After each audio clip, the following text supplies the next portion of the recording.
Hi book friends, I'm Erin, and this is Erin Go Read.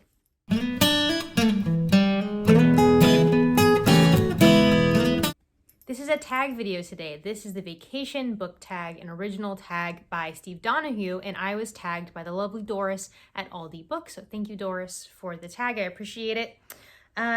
So these are books about travel and bookish things regarding travel. Prompt number 1, what is your favorite book about someone taking a vacation? These aren't necessarily traditional vacation where someone is just off on a lovely holiday. Ooh, I just thought of one. This one starts off with a vacation. It's not really about a vacation, but it starts with a vacation, and that is Rebecca by Daphne du Maurier, one of my all-time favorite books. And this begins when our main character, who is working for like a rich old lady, the rich old lady's on vacation. I think her house is being like renovated or something like that. So they're on vacation, and then our main character falls in love with a man who recently widowed, and his deceased wife's name is Rebecca. We never learn the first name of our main character, but it begins on a vacation. So that's Rebecca by Daphne du Maurier. What matches my sweatshirt. The other ones I was actually thinking of is Bill Bryson, A Walk in the Woods. So this is a nonfiction book about him and his buddy attempting to hike the entire Appalachian Trail and the ins and outs of all of that and their experiences. So that somewhat vacation-y, a lot of hard work vacation. Then we have another one of my favorite books is The Remains of the Day by Kazuo Ishiguro. And in this, we have Stevens, who has been the butler at this like big manor house in the English countryside, is on a road trip. And via this road trip, we're getting, he's reminiscing about the times that were, and this is, I think of it as like the Downton Abbey time period where they were shifting from like the gentry to a more established middle class and away from these big manor houses that had a whole bunch of servants there. And Stephen takes buttling very seriously, and he just has so much pride and his like seriousness in his pride for the profession is just like really endearing, and I absolutely love that. So that's a road trip. And then the other one is kind of a series of road trips kind of, and visits to some friends, and that is Hiro Arakawa's The Travelling Cat Chronicles. And so our main character is trying to find a home for his cat, who he adores and who deserves to have a nice life. And we don't know until basically the end why it is that he needs someone to look after his cat for him. And so not a traditional vacation book necessarily. I think probably an underhyped book. Everyone I know who's read it has really enjoyed it. And I'm not even a cat person, but I just found it really, really charming. And once you find out the reasoning behind it, it's just, oh, it gets your heart. Question number 2 is, do you read travel writing? And if you do, what is your favorite? I really don't think I do. I mean, I like a kind of road trip book. I can't think of anything that I own or have read that's specifically travel writing. So I'm gonna go with no on that. 3, do you have any books on vacation rituals?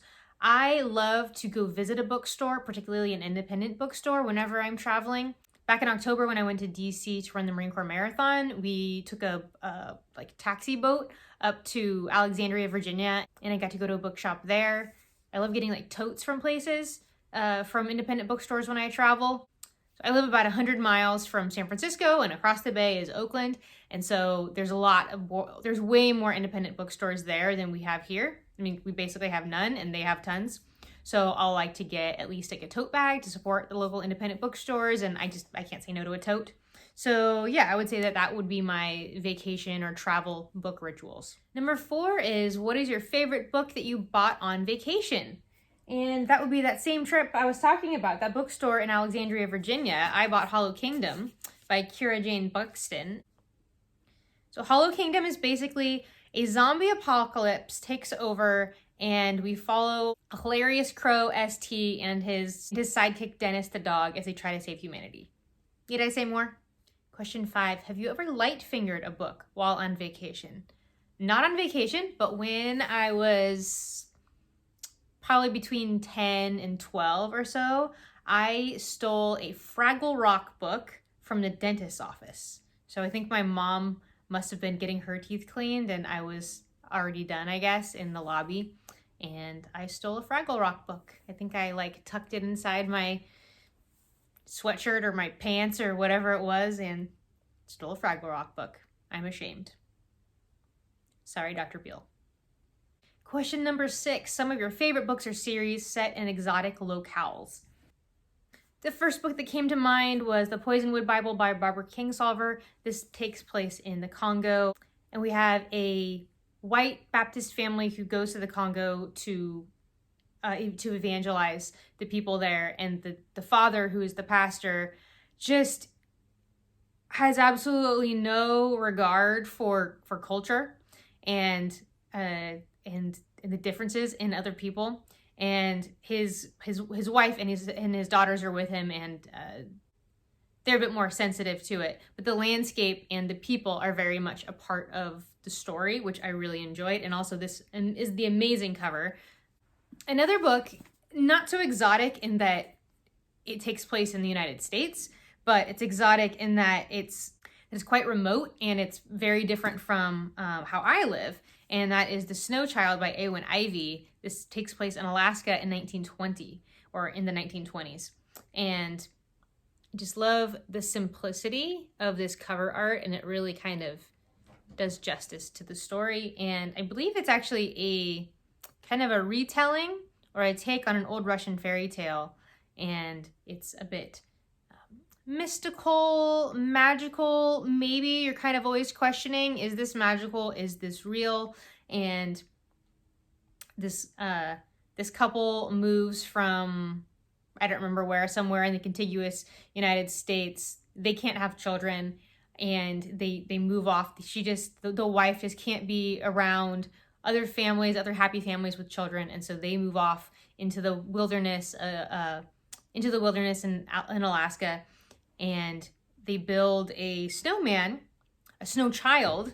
They make it like a snowman that's a little girl, basically, and then the next day there just happens to be this little girl, and so she's trying to figure out, where did this little girl come from? Could the snow child she created be this actual girl? And it's just the beautiful story about that.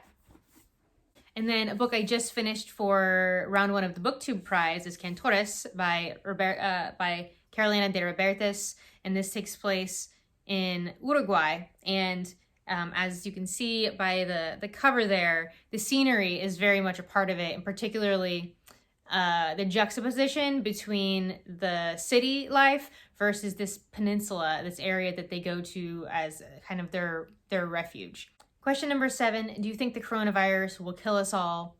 No, I don't think it will kill us all.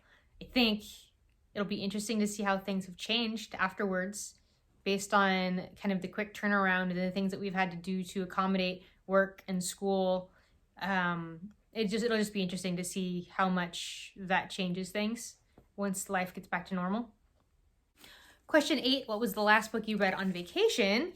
And I didn't read the whole thing, but I started Atomic Habits by James Clear, which I just finished over this past weekend. Excellent book for anything that you want to improve in your life. Atomic Habits, small little habits done consistently. This is a great book to improve yourself, improve your life, even if you're in some sort of coaching role, whether it be as a teacher, as a parent, as some sort of healthcare professional. Great book. So that is my vacation book tag, and now I'm going to tag a few others. I'm going to tag Fiction, Plot, and Gunpowder. They did the geography book tag, so I think this kind of relates. It'll be interesting to hear their answers to that. Natalie at My Reading Days, and Hannah at Hannah's Books. I think you guys will all have some interesting answers to these questions. Thank you for watching. See you around the tubes.